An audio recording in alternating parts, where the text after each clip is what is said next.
Queridos amigos e amigas, bem-vindos a mais um vídeo. Essa é a semana 21 do quadro Aconteceu na História da Igreja, que vai cobrir dias de 21 a 28 de maio, né? Semana 21, começando no dia 21. Bem curioso isso. E como eu falei para vocês algumas semanas atrás, o mês de maio é o mês dos templos. Se não me engano, é o mês que mais se dedicam templos na história da igreja. E essa semana realmente tem vários. Falando sobre o dia 21 de maio, começa já com a dedicação de um templo. O templo de Mantiuta, eu mencionei para vocês semana passada, que ele primeiro foi dedicado em uma cerimônia privada por Wilford Woodruff, presidente do Quórum dos Doze. Como foi essa cerimônia privada, né? Ela só tinha alguns líderes da igreja, alguns líderes locais e autoridades gerais, poucos, né? Era uma época de muita perseguição ainda contra a igreja. E nesse dia, 21 de maio de 1888, foi dedicado na cerimônia pública por Lawrence Snow, membro do Quórum dos Doze. Como assim cerimônia pública? O público, todo mundo podia ir? Não. Só membros da igreja, mas era uma cerimônia que os membros tiveram acesso, tiveram conhecimento, né? Foi um pouco mais aberta que a anterior.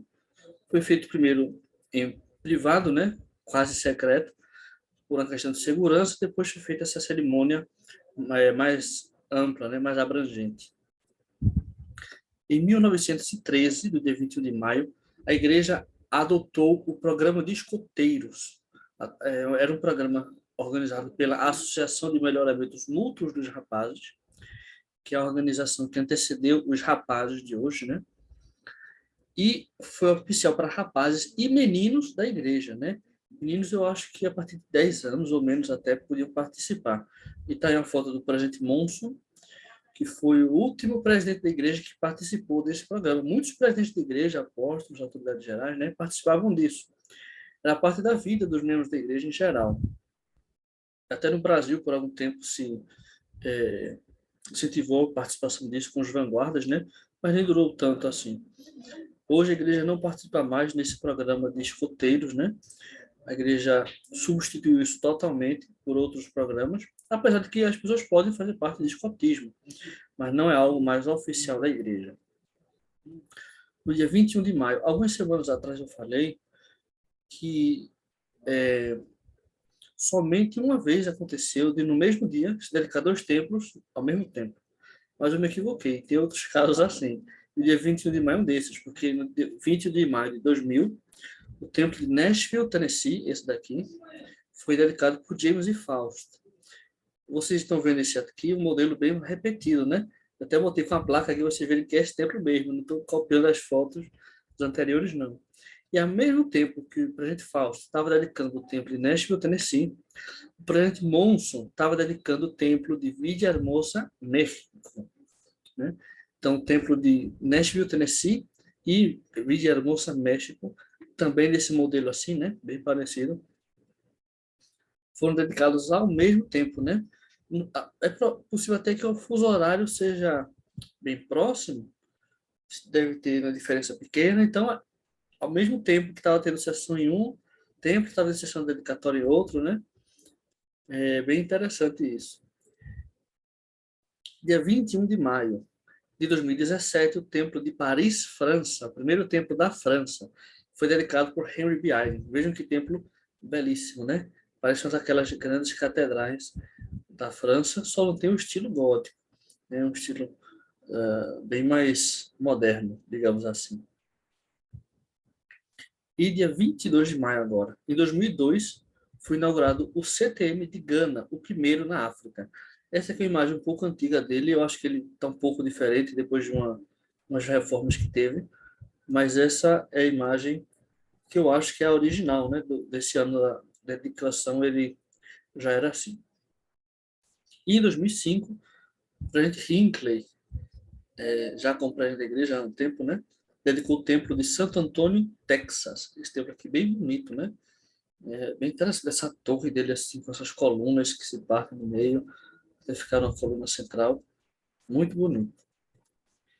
E em 2011, dia 22 de maio ainda, foi criada a primeira estaca da Indonésia, na cidade de Jakarta, que é a capital. Uma conferência presidida por Elder Bednar. é que vocês têm uma imagem de Jacarta. E esse helicóptero está tá, tá pendurada nele, né, uma bandeira da Indonésia, uma faixa vermelha e uma faixa branca. Dia 23 de maio, dedicado ao templo de Copenhague, Dinamarca, pelo presidente Hinckley. Templo bem bonito, né? A torre dele com os moradores fica do lado de fora, não tem conexão física com o prédio em si do templo. Alguns templos têm isso, né? Sendo interessante. E curioso que a Dinamarca só teve o primeiro templo em 2004, quando, na verdade, curiosamente, o livro de Mormon foi transmitido dinamarquês, sendo a primeira língua moderna para a qual o livro de Mormon foi traduzido depois do inglês, né? Foi traduzido mesmo, né, pelo poder dos homens inspirados, né? Guiados pelo Espírito, não como o livro de Mormon foi do egípcio reformado para o inglês, com o Urim, etc. E só, isso foi em 1852, eu acho, e só em 2004 a Dinamarca teve seu primeiro templo, porque é um país pequeno, né? E muitos santos daquela época, século XIX, emigravam para os Estados Unidos. E em 23 de maio de 2010, o presidente Monson dedicou o templo de Degila Valley, Arizona. Também um templo bem bonito, nessa a torre dele se projeta pela fachada com esse pináculo, né, bem comprido assim até Los Moroni, bem bonito.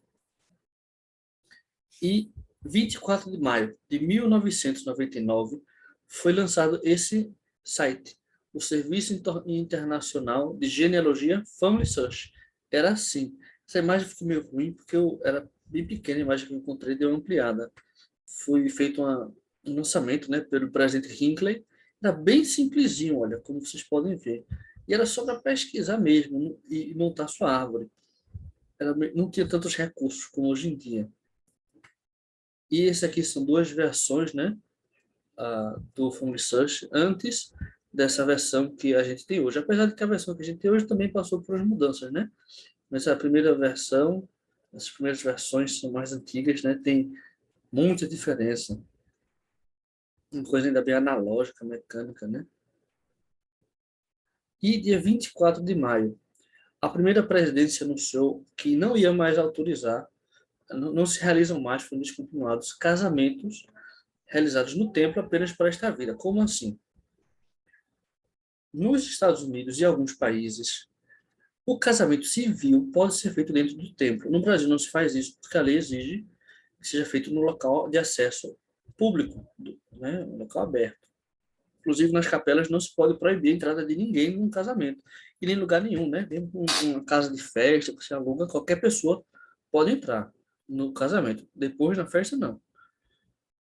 Mas na capela, mesmo na festa, deve poder entrar, porque a capela é um local público. Ah, E nos templos se fazia casamentos válidos apenas para essa vida, não para a eternidade. Era um casamento civil, né? Feito no templo, por um selador do templo normal, e a igreja desautorizou isso. A igreja não faz isso. Somente os bispos e presbíteros vão poder fazer isso com a cerimônia civil, não usando o poder selador. Por quê? O poder selador vai ser usado para a eternidade. O poder civil, a pessoa pode fazer em qualquer lugar, né? Principalmente em lugares como o estado de Canadá, que é extremamente fácil casar. Vai para Las Vegas e casa em 2 minutos. E por que eu usei essa imagem do templo de Salt Lake, né?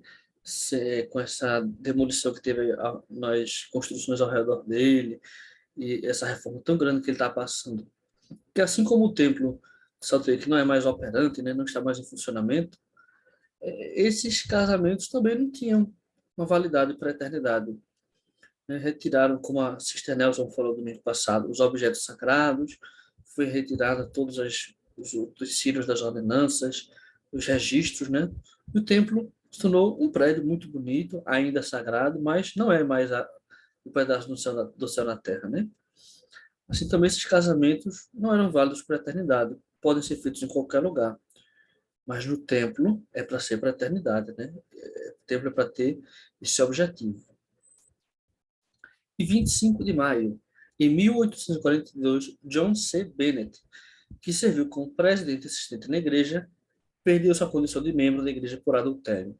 O que é isso? John C. Bennett era um membro da igreja da época de Joseph, que em pouco tempo se tornou muito popular, assim, e conquistou a confiança de muitos membros. E eu acredito que é possível que ele tenha sido realmente sincero sempre.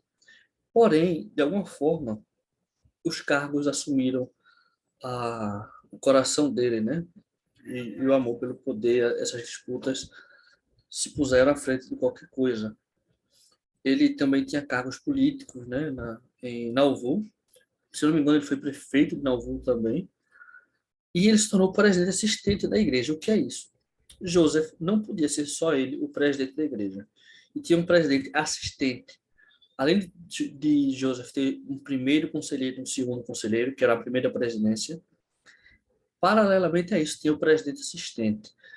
Em outro momento, depois de John C. Bennett, se eu não me engano, foi Hiram Smith, que era o patriarca e, ao mesmo tempo, o presidente assistente da igreja. Antes, se não me engano, era Oliver Cowdery, eu acho.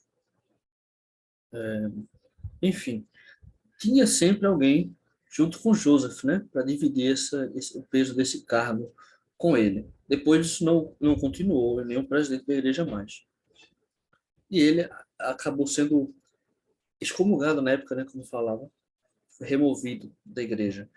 Ah, vejam como qualquer pessoa está sujeita a essas coisas, né, errar, ser disciplinado para aprender e se arrepender. No caso dele, ele não voltou para a igreja mais, infelizmente, mas muitos voltaram.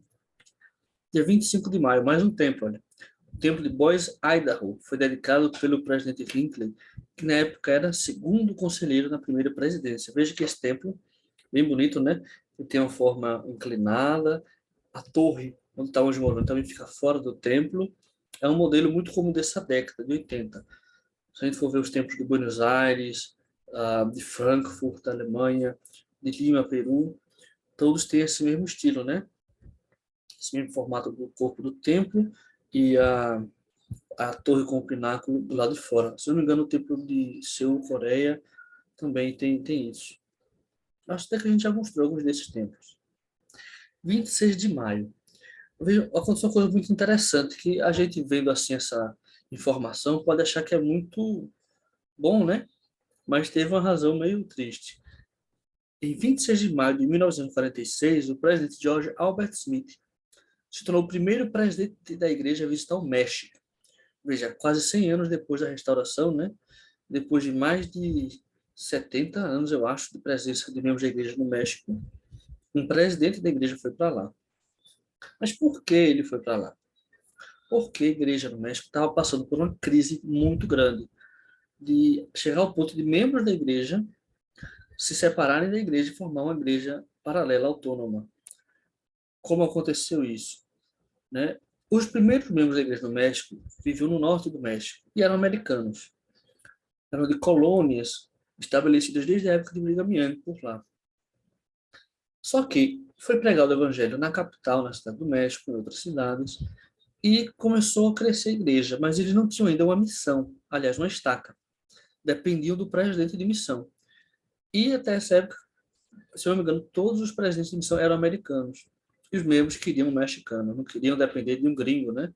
O México passou por uma fase muito forte de nacionalismo que trouxe mudanças muito grandes para a sociedade, né? E isso às vezes se refletia no anti-americanismo e a igreja foi afetada por isso.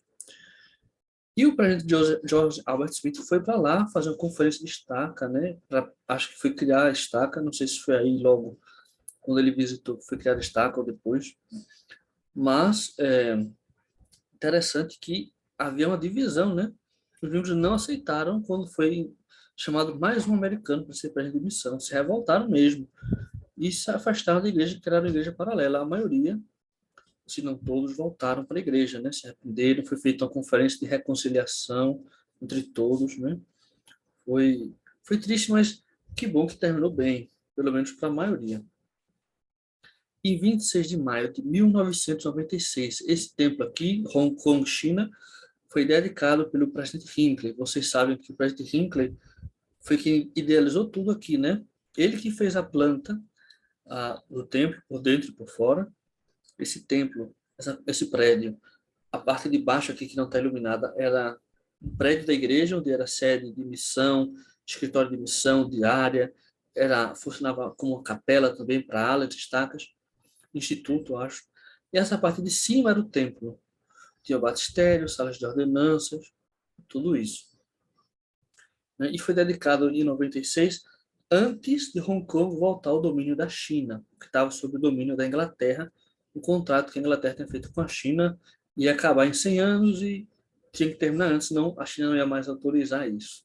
Que bom que conseguiram, né? E ele está desativado agora para renovações. 27 de maio de 1840. Esse jornal aqui, Millennial Star, que o nome completo é The Latter-day Saints Millennial Star, ou A Estrela Milenar dos Santos dos Últimos Dias, eu acho, foi publicado em Manchester, Inglaterra, e foi o primeiro jornal da igreja fora da América do Norte, né? A igreja tinha muitos jornais, hoje em dia só tem o Church News, e tem as revistas oficiais, né? Mas a igreja antigamente tinha muito, e a nível local. E esse Millennial Star foi publicado lá por apóstolos, né? Que estavam servindo missões lá. E a ideia era divulgar mesmo, ter um meio, né, de compartilhar entre os próprios membros a doutrina, notícias, né, as ideias, uma defesa da igreja. A igreja era muito atacada na Inglaterra desde sempre, inclusive por intelectuais. Então, esse jornal foi muito importante. E no dia 27 de maio, faleceu Erastus Snow, em 1888. Ele foi membro do Quórum dos Doze, foi um grande missionário, um grande pioneiro da igreja. Ele foi uma figura central nessa época, né?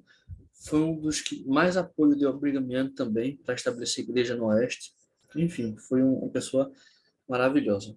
E com isso terminamos esse vídeo de hoje. Agradeço a todos vocês por terem acompanhado.